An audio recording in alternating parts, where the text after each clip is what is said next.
PHR TV.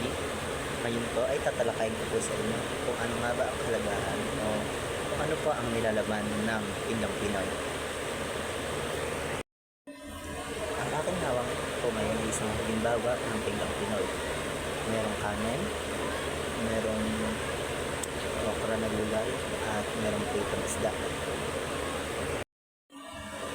Sa pagkain ng kanin, pangunahing nakukuha mo ay ang enerhiya o carbohydrates na kailangan ng katawan kasama ang mahalagang nutrients tulad ng fiber, manganese, selenium, magnesium at vitamin. Sa pagkain ng isda, nakakakuha ka ng mahalagang nutrisyon tulad ng omega-3, fatty acid, mabuti sa puso, utak, mata, at nakakabawas ng cancer o depresyon. Mataas na protina, vitamina D, selenium, at zinc na nakatutulong sa immune system, buto, kalamnan at pagpapababa ng risk sa sakit tulad ng hika, diabetes, arthritis at sakit sa puso, habang nagpapatalas ng isip at nagpapabuti ng mood.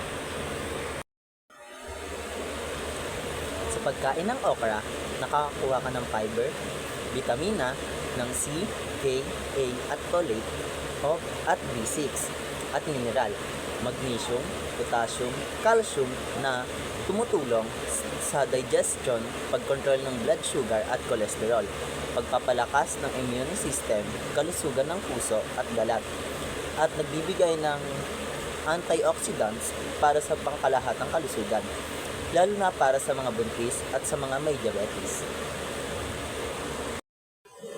Kaya mahalaga sa ating pagkainan ang Pinggang Pinoy o ang Go, Grow at Glow.